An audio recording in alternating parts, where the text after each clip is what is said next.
so, to those who selflessly give in their lives for the good of their fellow man, their tasks completed, their duties well done, to our comrades, their last alarm, they are going home.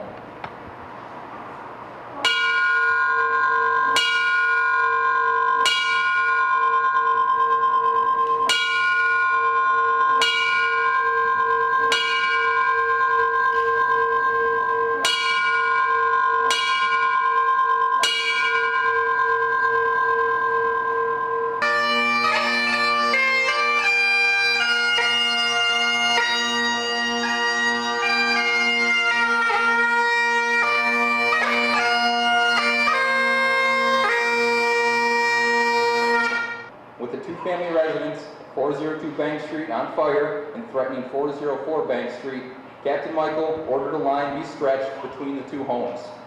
While his young firefighters were packing up and getting their line to the door, Captain Michael forced the door by kicking it in on his own.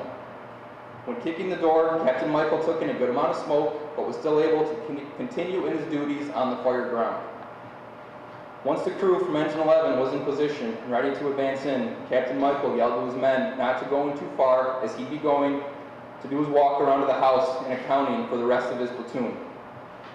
Also, when walking between the houses, Captain Michael took in more smoke and felt that he needed a break on scene as he was not feeling well. His fellow comrades provided aid and oxygen. Michael wanted to go back to headquarters and rest, but was convinced in going to UMMC for evaluation as a precaution. Coordinator Wilbert Hines drove the captain to UMMC and upon arrival was asked by Captain Michael to relay the message of, "Tell my wife and daughter that I'm okay and not to worry." Coordinator Hines would then go to the Michael residence at 6 Oak Street in the city of Batavia to relay the message. By the time he returned, Captain Michael had died and would not return home to his family that day.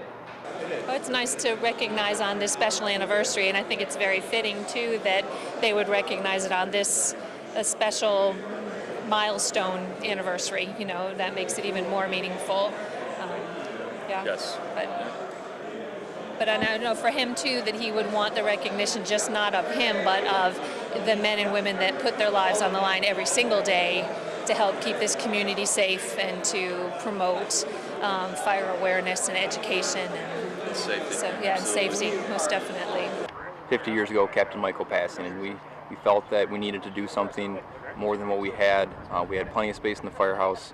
We thought that we needed to dedicate a memorial to him, and for all of us to see every time we go on a call, he won't be forgotten. It's what we do in the fire service. We never forget. We help each other out, and we'll continue to remember. 50th anniversary of City of Batavia Firefighter Captain Loren Michael's last alarm. Captain Michael served the residents of Batavia for more than 24 years before making the ultimate sacrifice in the line of duty. Captain Michael was well known around Genesee County in his position of mutual aid fire instructor and the only state instructor for the county for many years. Many were inspired by Captain Michael for his devotion to and leadership within the fire service. May he never be forgotten. The sky was so black and people trapped, and when we arrived at the scene, the fire was so way out of control. None of us, and I want to set the record straight, none of us could get into that building. And Michaels was accusing, accusations of what he went in the building without an air pack. Well, it was quite common practice years ago, but that fire was so intense we couldn't do it. And when Lieutenant Bill Benedict was stationed at headquarters, opened the roof, that's when the backdraft occurred, causing a massive explosion, knocking parts and debris down on myself and Lieutenant Lester Smith from Station 2.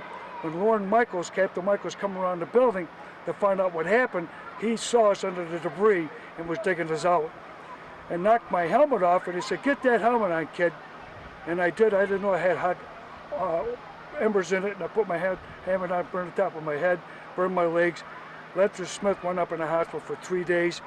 I continued to say, "You okay, Phelps?" I said, "Yes, sir, I'm fine." We maintained our position. He was still suffering from smoke inhalation.